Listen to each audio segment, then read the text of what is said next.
Heyo, this is Paleac, and in this tutorial, I'm going to talk a little bit about modal synthesis, or, using EQ resonances with like a really high gain to create like pseudo fake harmonics or like sine waves or whatever. The second part of this tutorial is going to be about using LFOs to control other LFOs, to control more LFOs, and then you can use all of that together to get really interesting modulations that you normally wouldn't be able to do. So these are the sounds that we're going to create. So I have this song with these drums. And basically we're just going to create this.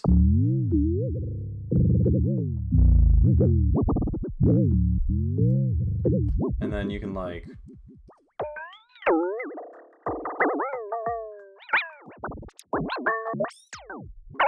So you can create all sorts of really kind of crazy pitch bendy sounds using modal synthesis and modulating stuff with LFOs. And the end result is that I resampled a bunch of those sounds and then put them down here. So just like listen for that little part here in the second.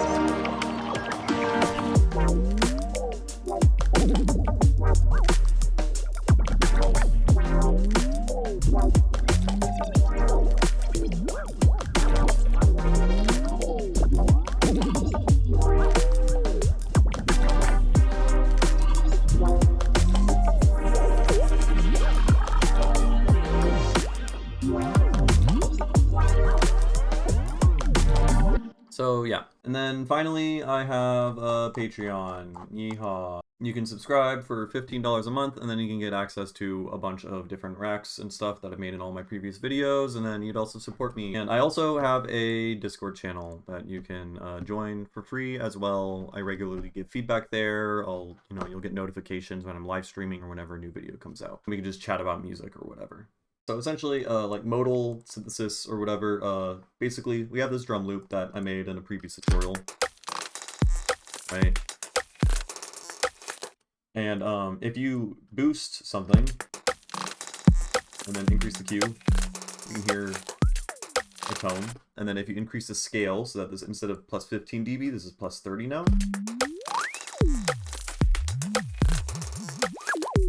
Right? So that's fun. Now, if you create a parallel chain with this EQ and then invert the phase of one of the chains, you're only going to hear what's being boosted. Right? You can very faintly hear the other elements of the original sample source, I mean the drums. Yeah, overall this works pretty well. So what I'm going to do here is I want to build additively a more complex waveform. So I'm just going to try to make like a saw wave, but I'm limited to only 8 harmonics, which is going to be fine for the purposes that I'm going for. So essentially, I'm going to enable all the bands in this EQ, and then I'm going to increase the gain of all of these and the Q of all of these, right? We'll move all these guys down. So you get this like really weird atonal inharmonic bell sound, right? Which, like, I mean, maybe you could fuck around with that and have fun with that.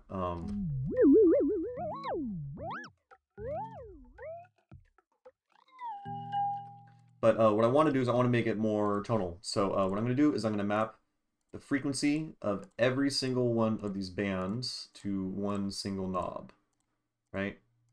But what I'm going to do here now is I am going to go into this macro and I'm going to adjust so each of these is a harmonic of another thing. So I'm going to have this knob go between, for the fundamental, it's going to be between 10 hertz and 2 kilohertz. And then the second one can be between 20 hertz and 4 kilohertz. And then 30 hertz and 6 kilohertz. That way that they're always going to be an integer multiple of the fundamental, right? So I'm just gonna go through here, go all the way. Okay.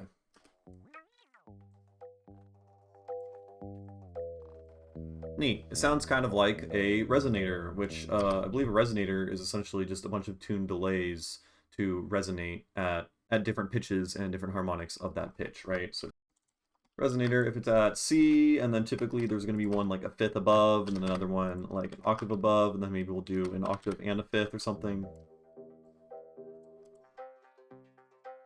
super similar sound. It's just kind of creating the same exact thing. So what's cool here is I personally really like pitch bends in my music.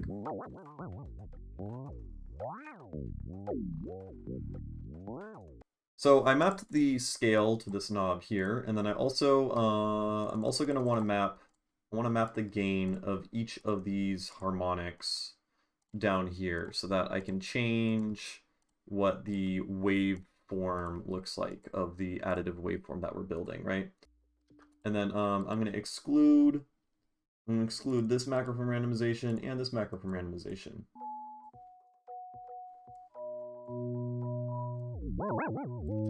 So now that we have this, we can like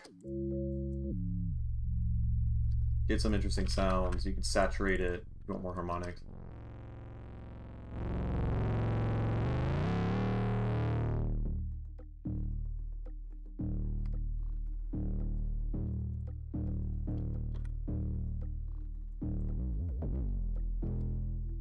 So what I want to do now is I want to modulate this in interesting ways. So to begin, I'm going to put this LFO in a group, and then I'm going to map a retrigger over here. Now the reason why I want to do this is because if you want to be able to automate something like rate when something's in free running mode, it's not going to be synced to the grid at all. So you know, if I'm like doing some automation like this, it's in a different it's in a different single spot every single time I run this. But if I use retrigger and then automate this to turn on and off,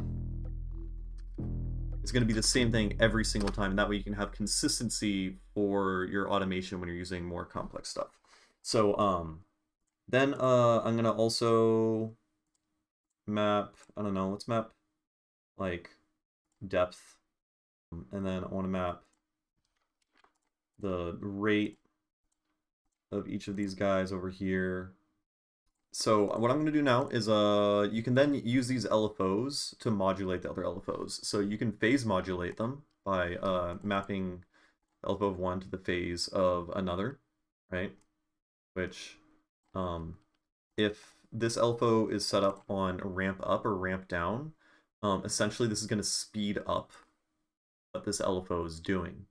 So this is phase modulation. This is what like how phase modulation synthesis works. So if you have two LFOs, and let's say this LFO is moving very, very slowly, if you comb through the phase, you're essentially nudging where it is in its phase.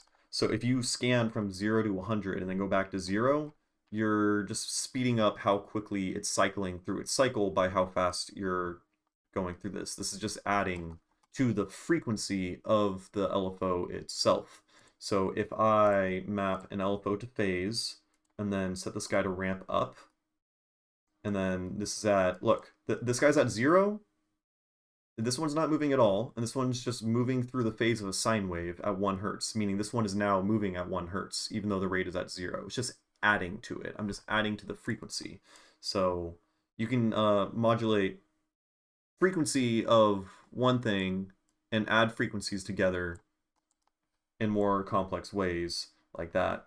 Now, if you want to literally add the waveforms together, then you can modulate and you can map to the offset. So if I turn this off, now what happens is we have a sine wave plus a saw wave. So if I put this at 1 and this at 1, and then let's say I lower the depth of both of these, you're getting something like this. If we have this to also be sine wave, both are going to do the same thing, but if I make this be about 2 hertz, you can see both of these are added together. If this depth is at 0, this is just this sine wave. They're just added together here. So you can add the frequencies of LFOs together if one of them is a saw wave, and you can add the waveforms together if you map the offset of one LFO to another LFO. So I do stuff like this all the time. So as an aside, to understand how phase modulation works, this is why phase modulation and frequency modulation sound pretty much the exact same. So frequency is basically the first derivative or the rate of how phase changes. So if we are assigning an LFO that ramps up forever, which means the derivative is like the slope, or like how fast it's changing. The slope of a saw wave ramping up is, it's a fixed number, it's a constant, it's never changing. It's just always going up, and then it instantaneously goes to the bottom and is still going up. It's always going up, meaning if we assign it to the phase of something, then it's going to increase the frequency at a fixed rate, right? So now you can see this moving up at 1 hertz. Now the sine wave is oscillating at 1 hertz. Now if we make this like a, instead of a saw wave, it's a sine wave, you're gonna get a more complex waveform. This is what phase modulation does if you're like modulating something with a sine wave. So you can see this more clearly with phase plant. I'm really bad at phase plant, by the way, so pardon me. I have a wavetable, right? And then I can assign this to the phase. This is how you do FM synthesis within phase plant. You see this? This is essentially the same pattern that we were getting before. You're getting bits that are like faster and slower, right? So within phase plant, if I play some sound, right, it sounds super pleasant. If I slow this down a bunch, you're hearing frequency modulation. And frequency modulation is just like assigning an LFO that's moving really, really fast to the pitch of something. You're hearing the pitch just being modulated. But all I'm changing actually is the phase. But since the phase is constantly moving, that's changing the frequency of the thing. So if I make this instead of a sine wave, this is a sawtooth wave, what are you going to hear? You're going to hear just a fixed frequency because it's constantly going up, meaning it's a constant derivative rate of change. Now, of course, this isn't... You're going to be hearing like a little click because it's not perfect. That's it jumping down. But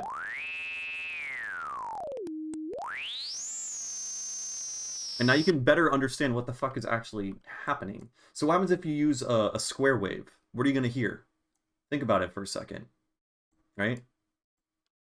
The rate of change of the square wave, or the derivative of the square wave, is always 0. It's 0, and then it instantaneously jumps down, and then is 0. So you're not going to hear any change whatsoever except for probably a click in the middle, right? Yep.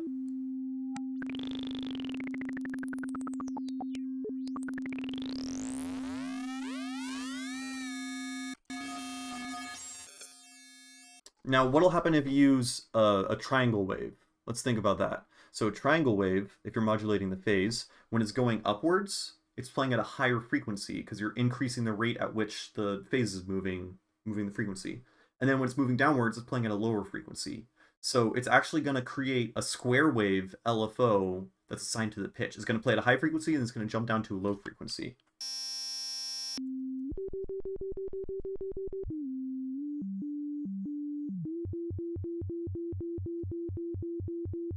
Exactly what we expected.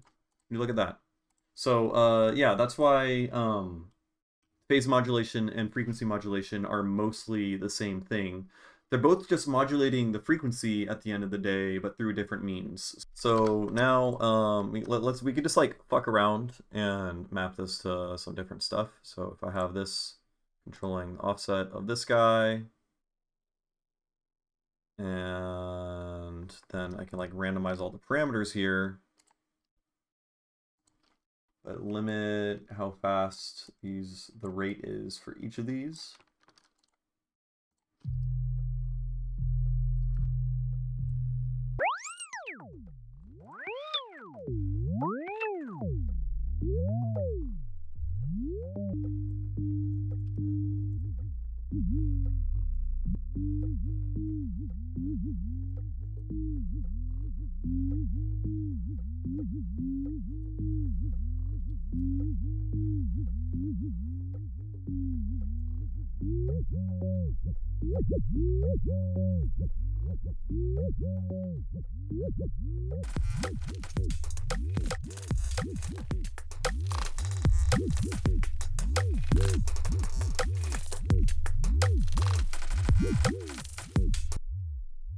So usually when I have something like this going, I like to record a bunch of sounds from it, and then warp it, and then resample it into different sounds.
So yeah, bunch of really cool sounds there.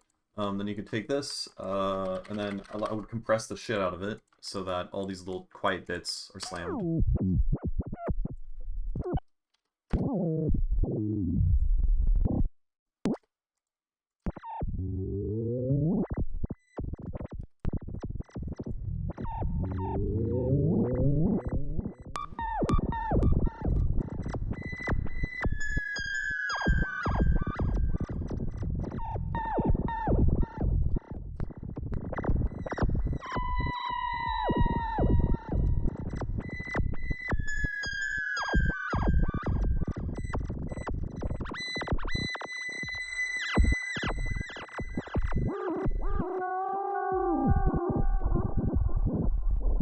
And then these same sounds can also sound very cool if you just repitch them, because they're like harmonically like very simple. They're spectrally simple sounds. It's just a single waveform, so repitching it will sound pretty clean.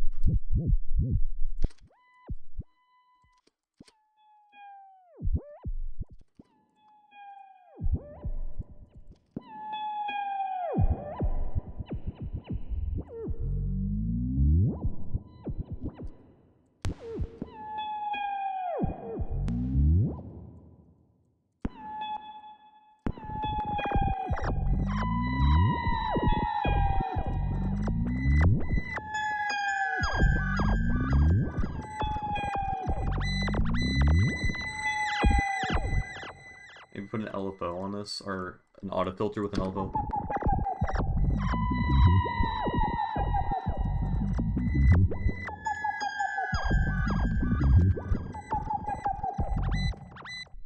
Maybe pitch this up.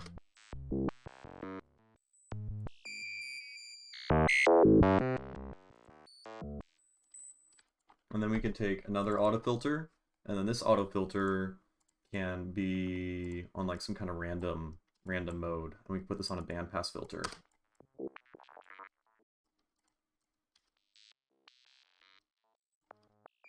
There we go. Yeah, now it's panning around.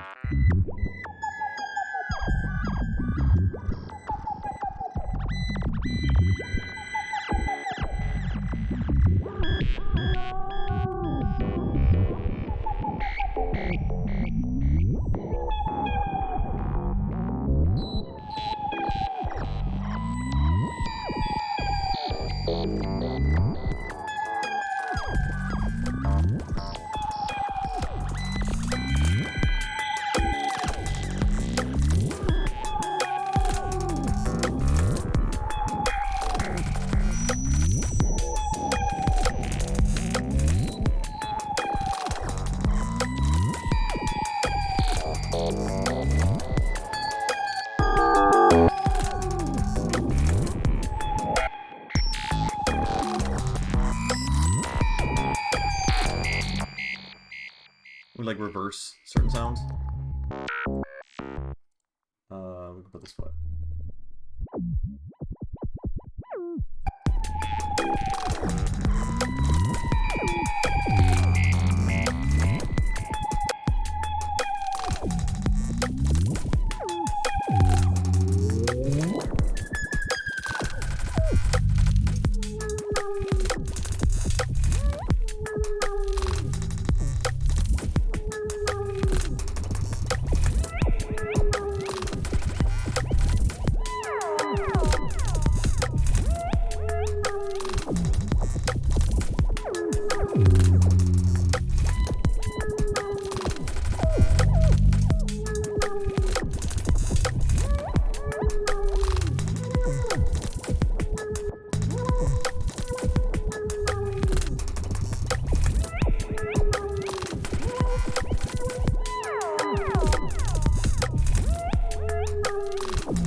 Something I just learned very recently is that if you hold down Shift and Control and then click on this little box here, then you can comb through like your mud pie sounds.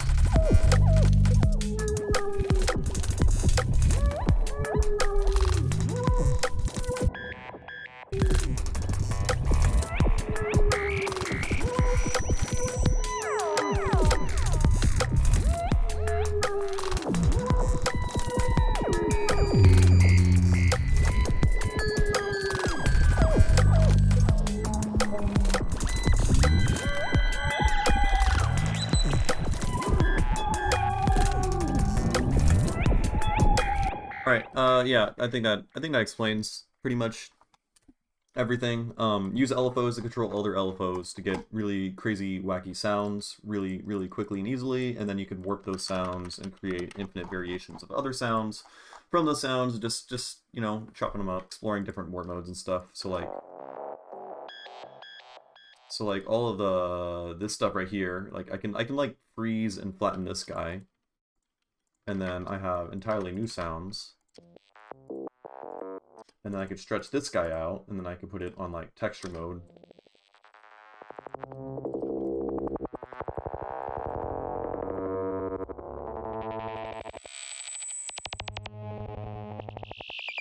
And then you can like freeze and flatten this guy. Flatten him. And then you can reverse it. And then you can like pitch it around.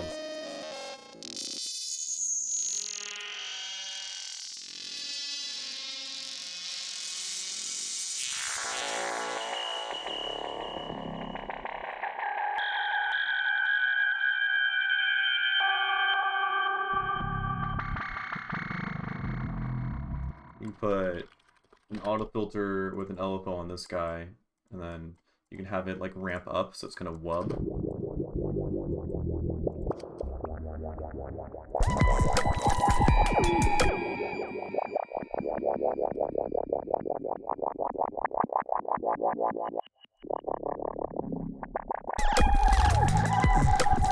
So many possibilities. So yeah, pretty much. Yeah, I hope that was helpful. This is like a little bit less structured than like, I don't know, my normal videos, but just kind of going over how I actively use these techniques to create sounds and get ideas rolling.